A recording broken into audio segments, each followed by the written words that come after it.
그래서 요거 매출 재고자산에서 어떤 부분이 중요한지를 말씀드립니다. 재고하면요 매출 원가가 떠올라야 됩니다. 자, 모형 보겠습니다. 모형은 크게 세 가지가 있습니다.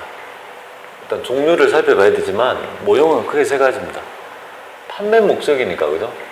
일단 처음에 사서 파는 거 아니야. 그렇지 않습니까? 모형이 사서 파는 거 아니야, 그죠?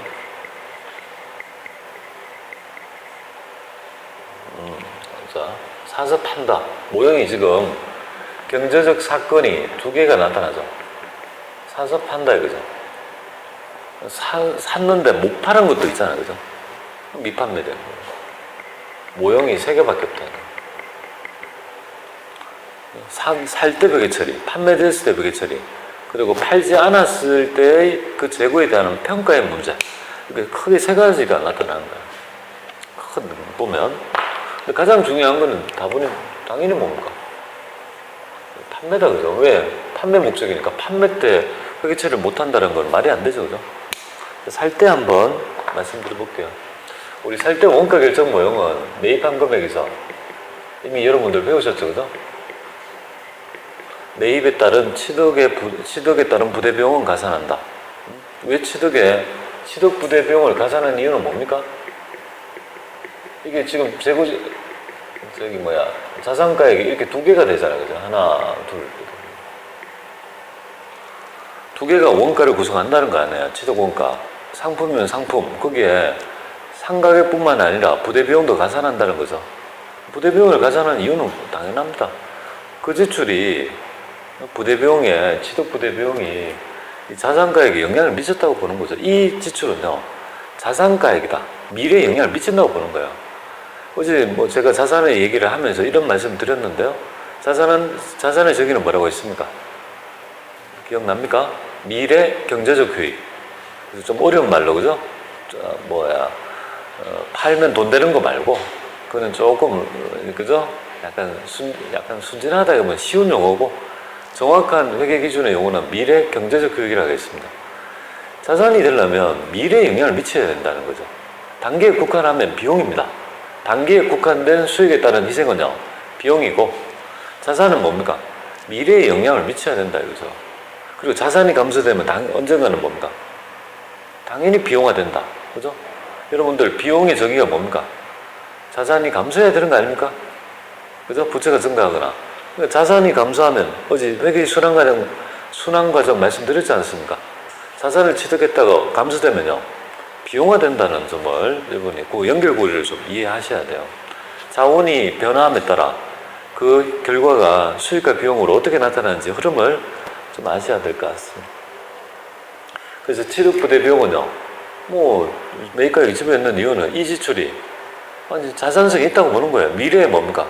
올해 끝나는 게 아니라 미래에 영향을 준다고 보는 겁니다. 재고에서 가장 중요한 취득 부대 비용은 세 개죠, 그죠? 매입은이 전통적인 주제가 되겠습니다. 이거 모르시는 분은 없을 거고요. 그 다음에 우리가 관세, 그 다음에 통관 비용, 수입의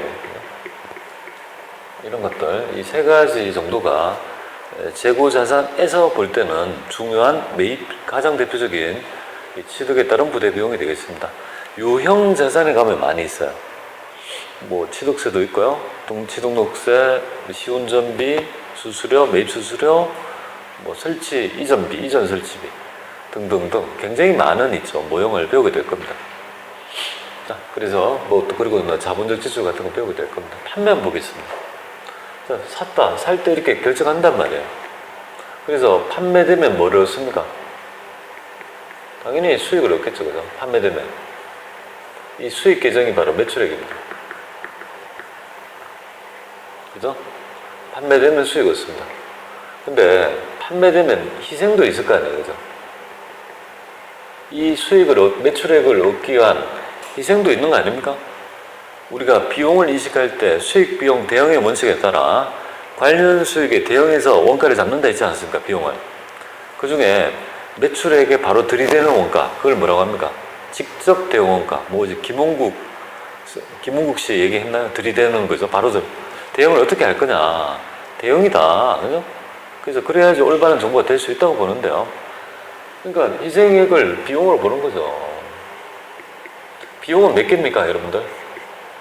4개입니다. 매출원가, 판관비, 영업의 비용, 법인세 비용. 4개죠, 그죠? 그러니까 여기에 매출액만 기록하는 것보다는 관련 수익에 대응한 원가도 같이 기록해야 된다, 이거예요. 비용도. 그래야지 올바른 이익 정보가 된다는 거, 올바른 정보가 된다고 보는 거거든요. 그 원가가 뭘까요? 당연히 여러분이 지금 관심 가져야 될 이 매출한 상품의 원가 아닙니까? 100원 주고, 그죠? 그러니까 여기 바로 매출 원가가 되는 거예요. 이게 가장 중요한 정보라고요. 우리가 얻고자 하는 가장 중요한 정보가 얘라고요. 얘랑 매출 원가다. 그러면 100원 주고 샀어요. 그리고 150원에 팔았어요. 그럼 매출액은 얼마가 되겠습니까? 150원이 될 것이고, 이 150원을, 그죠? 얻기 위한 수익의 희생액은요? 100원이지, 그러니까 상품 같으면, 그럼 100원을, 이걸 그냥 쉬운 용어로 하면, 상품과 제품이 있다고 하면요. 상품은 산 가격이 되겠습니다. 산 가격이 되죠, 그죠? 상품은 매출원가라는 거는 산 가격. 내가 얼마 주고 샀냐? 제품은요? 만든 가격이지. 얼마 주고 만들었냐? 우리 제조원가, 그죠? 우리 TAT 1급에서는 제조원가, 우리 원가가 출제되지 않지만, 세무 1급에서는 출제가 5문제는 되잖아요, 그죠? 그래서 우리 뭐, 이전 과정에서 그걸 분명히 배웠다, 그죠? 원가 구하는 모형을 배웠죠. 제품은요? 만든 가격이 이렇게 되는 거예요, 그죠? 그러니까 원가라는 거는 산 가격이 얼마냐, 만든 가격이 얼마냐, 이놈이 측정하기 어려운 거예요. 특히 여러분들 제조원가 만든 가격, 그죠? 만든 가격이 쉽던가요? 이게 만만치 않다 이거죠. 이게 만만치 않다 이거죠. 근데 산 가격도 만만치 않아요. 얼마 주고 샀느냐 측정이 오히려 제품보다 더 쉬움에도 불구하고 이게 한계가 있는 거예요. 이게 측정하기 어렵다. 왜 측정하기 어려울까요? 단가가 같은 게 아니니까. 하나의 제품을 매입할 때 단가가 상이하잖아요. 그리고 완벽한 의미에서 ERP가 안 되면 어떻게 됩니까? 개별 단가, 개별적으로 매입한 상품이 섞여버리면, 관리가 안 되면, 그죠? 이 지금 남아있는 재고 중에 이 금액이 얼마의 단가인지 알 수 있냐고요. 모른단 말이죠. 그래서 요새는 ERP 같은 것들이, 그죠? 좋은 이유가 우리가 생산에서 출하까지의 모든 과정을 뭡니까? 기록 관리하는 시스템이 ERP잖아요, 그죠? 그때도 생산도 있고, 그 다음에 뭡니까? 우리가 들어오면 사람이, 우리가 생산 물류, 인사회계, 이런 4가지에 있죠. 개념 자체가 융합적으로 되어가지고 어떤 기업의 경영 활동을 이루고 있거든요. 그런 것들을 다 관리할 수 있는 시스템이 ERP란 말이에요. 그래서 좋은 기업은 그렇습니다. 쭉 들어오면 납품한 업체 바코드를 고정된 데는 바코드를 아예 새겨서 납품이 되는 거고, 안 되는 데는 자기 라벨지 있죠. 라벨지가 있어요. 쫙 자기들 고유한 번호 있죠. 라벨지가 있습니다. 아니 저희도 옛날에 회사에 라벨지가 있어요. 제가 재물관리 재고자산 고정자산 1년 할 때 그때 있죠. 들어오면 바코드가 있는 건 찍으면 되고 안 되는 건 이렇게 출력해서 이거 재물 이렇게 다 붙여야 돼요. 찍 들어와서 그렇게 관리하는데요. 그거를 아니까 여기에서도 그걸 해볼라 했거든요. 근데 어제 배웠잖아요. 비용 대비 효익. 그걸 구축하는데 이제 비용이 한 1,000만 원 들더라고요. 그게 뭐 이렇게 인식기, 프로그램 설치, 프로그램까지. 그럼 좋기는 좋잖아요. 들어올 때마다 직접 해놓으면 그죠? 관리가 되고 좋잖아요. 근데 효익이 그만큼 있냐? 가성비가 안 좋은 거예요. 그러니까 그냥 종이로 제가 라벨에서 그냥 붙여놓고 그게 코드 이렇게 적어놓고 그 대신에 이 정도는 해야 되죠. 이 번호를 치면 자동적으로 언제 샀고 어떻게 지금 관리되고 있다는 정도는 다 관리가 돼야 돼요. 그 정도가 돼야 됩니다. 그게 바로 시스템화거든요. 사람을 적게 쓰려면 사람이 감축하잖아요, 그죠? 감원할 때 시스템이 동반되지 않으면 감원도 하면 안 됩니다. 그러니까 제 논리는 그죠. 시스템을 도입해가지고 감원이 아니라 3사람이 할 일을 2명이 하는 거예요. 그럼 시스템비가 한 사람당 100만 원씩 인건을 주면 300이잖아요, 그죠? 제가 접근을 그렇게 해요. 그러면 시스템 비용이 50만 원이에요. 한 달에. 그러면 한 사람을 줄이고 그 시스템을 만들어 2명이 일을 하게 해요. 근데 2명은 별로 뭡니까? 옛날에 비해서 힘들지 않아요. 그냥 하던 건데 뭔가 전산이 되니까 그 시간을 줄여주니까 2사람이 충분히 할 수 있는 양이 돼요.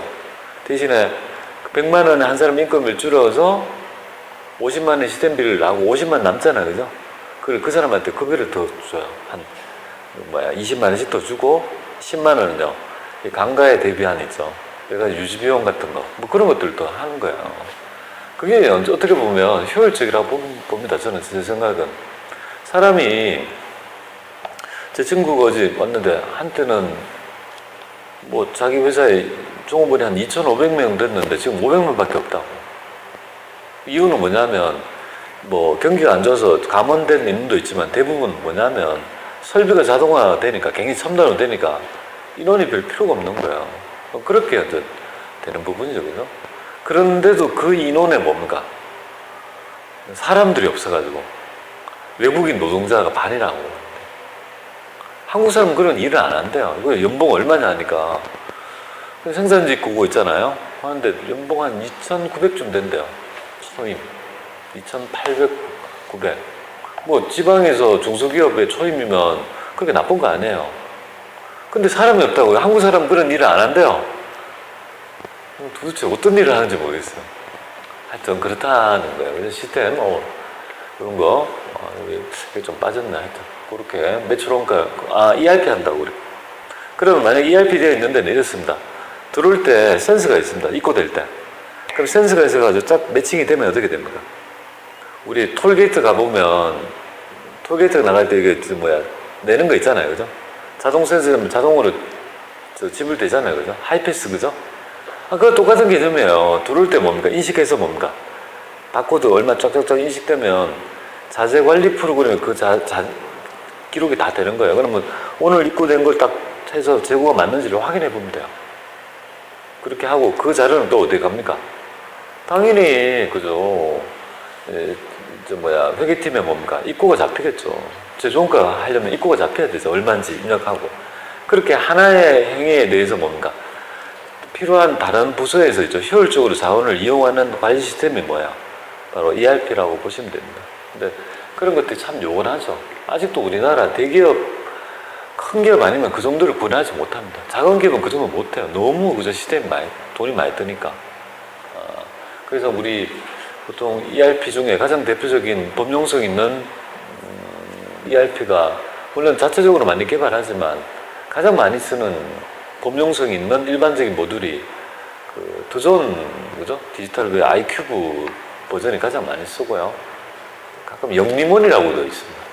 영림원이라는 데서도 만드는 ERP가 있습니다. 저희도 영림원 ERP가 있는데요. 영림원 ERP에서 여기 한번 온 적이 있습니다. ERP 한번 시연한다고. 왜 우리 학원에 왜 ERP를 왔는지 모르죠. 하여튼 그때 써봤어요. 무료 버전 계속 써봤어요. 학원은 안 맞아. 학원은 뭐 그런 필요 없어요. 더 정도 필요 없어요. 솔직히 학원은요, 이 정도만 하면 돼요. 엑셀을 해도 돼요. 엑셀. 어제 나름식 보행식 그런 데서는 프로그램을 쓰고요. 저희 학원에서 엑셀을 쓰면 돼요. 엑셀을 그렇죠. 홈택 피벗만 좀 이용하면 되죠. 학원에서는 그저 현금주의잖아요. 수강료 잡고 뭡니까? 뭐 여러 가지 경비 나가고 그저 현금주의 유사하잖아요. 그죠? 별로 발생주의로 할 게 또 별로 없단 말이에요. 사건이 별로 없으니까, 단순하니까. 그때 엑셀로 해서 경비를 구분하면 됩니다. 판관비, 그죠? 계정, 대분류 해놓고 뭡니까? 영업의 비용, 영업의 수익 쭉, 대분류, 소분류, 세분류 쭉 해놔가지고 뭡니까? 레코드 하나 만들어가지고 뭡니까? 피벗해서 돌리면 어떻게 됩니까? 위치 딱딱하면 지금 매출에 그리고 넣을 거 아니에요. 손쉽게 만들 수 있대요. 이거 충분해요. 그런 것도. 그게 더블클릭 원장이 다 나오잖아요. 그래. 그 정도도 구현을 못해요, 사람들이. 엑셀을 쓴다 했는데 피벗이 뭐예요? 이렇게 한다. 뭐 함수 알아요. 함수 알죠? 뭐 알아요? 그죠? 에버리지 안다. 에버리지 말고. 좀 많이 알아요. 랭크도 아는데 뭐 이렇게 랭크까지. 아니, 그 정도는 아니고, 그래도 기본적으로 뭡니까? 기업에서 중첩 if 하나 하고요. 브이로그업 정도는 알 줄 알아야 돼요. 그래야지 뭐를 그죠? 할 수 있는 거잖아요. 옛날에 제가 옛날 인사 회사에 다닐 때 보면 이렇게 레코드 사람이 생년월일 딱 치면 뭡니까? 이 사람이 4번이 되어가지고 탁탁탁 레코드가 되게끔 그렇게 추출하면 되잖아요. 그죠? 그런 것도 많이 그래서 뭐 옛날에 볼 때 옛날 얘기죠. 비주얼 베이직으로 좀 만드는 거예요. 원천세 같은 거 뭐 그러니까 비주얼 베이직으로 만들어가지고 이렇게 딱 보조장 같은 거 좀 만들었었단 말이에요. 그럼 프로그램 조그만 거 만드는 거예요. 그죠? 매크로로 해서. 그 정도를 쓰면 되는데. 근데 그런 회사에서 뭐 아직 객서를 쓰면 한계가 있는 거 좀 하나 사지. 그죠? 자, 이렇게 여기서 중요한 거 매출 원가라는 거 보시고요. 미판매된 게 뭐냐 이거죠. 판매되지 않은 거는 정말 팔고 싶은데 못 팔았던 기말 재고도 있고요. 그 다음에 또 뭐 있겠습니까? 판매되지 않았다. 타용도 사용. 다른 용도로 사용되는 경우도 있잖아요. 그죠? 팔려고 매입했다가 알고 보니까 직원들한테 선물 준다든지 아니면 우리가 거래처에 접대를 한다든지 기부를 한다든지 그러면 여러분들이 타용도 사용할 때 우리가 기능 코드를 적죠. 기능은 전산 프로그램에 기능이 하나 있죠. 그죠? 그 기능이 뭘까요?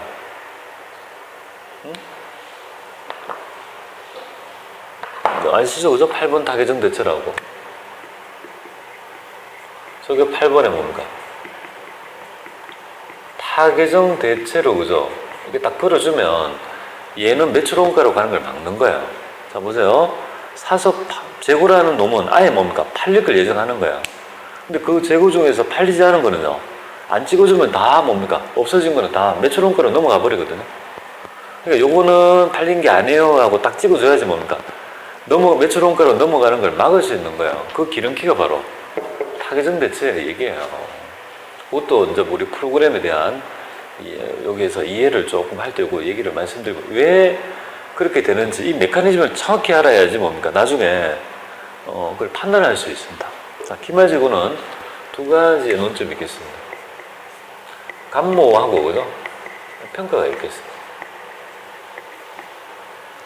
그래서 없어진 거, 도난 등에 따라 없어진 있죠. 재고를 어떻게 처리할 건지. 그 다음에 평가는 도대체 어떻게 할 건지. 왜냐하면 산 가격보다 떨어지면 저가법 회계 처리 아시죠? 그죠? 떨어진 거, 저가법. 근데 여기서 순위가 있어요. 1순위가 감모부터 먼저 하고, 그 다음에 2순위가 평가를 해요. 그래서 동시에 일어나면요, 뭐부터 회계 처리해야 될지 순위가 필요하죠. 아니, 없어지기도 했고, 또 그 가격도 떨어졌고, 그럼 이거 순위가 필요하잖아요. 그죠? 그래서 이걸 선감모, 후평가라고 합니다. 선감모. 후평가. 선감모 후평가의 원칙에 따라 선감모가 뭐죠? 먼저 감모를 인식하고 후평가. 그 감모 빠진 금액 있죠. 수량이 만약에 100개였는데 10개 없다면 90개죠. 그죠? 그럼 90개를 가지고 평가를 하는 거예요. 있는 걸 가지고 평가해야 되지 100개 가지고 평가해 주는 건 아니잖아요. 그죠? 그래서 선감모 후평가 원칙에 따라 한다는 건데 이거 출제 이술입니다. 굉장히 잘 나와요. 이론 문제에 굉장히 잘 나옵니다. 실무에도 뭡니까? 이 두 개 다가 뭡니까? 이론 실무에서 세무일급 가리지 않고 뭡니까? 특히 TAT 이론이 너무 좋아요. 반드시 웬만하면 출제될 거라고 봅니다. 그런 쪽에 포커스를 맞춰서 좀 해야 될 것 같아요. 그러니까 좀 쉬운 문제를 안 내고 저쪽에 있죠. 매출 원가에 뭐 선입선출법, 후입선출법 뭐 이런 거 있잖아요. 출제를 할 수는 있지만 그닥 잘 안 낸다 이거예요. 낸다면 이런 거냐. 그러니까 조금 높은 있죠. 어려운 주제를 우리가 좀 컨트롤해야 될 것 같습니다. 자, 여기까지 해봤습니다. 좀 쉬었다가요. 그 다음 본격적인 재고의 종류, 모형 한번 살펴보겠습니다. 쉬었다 하겠습니다.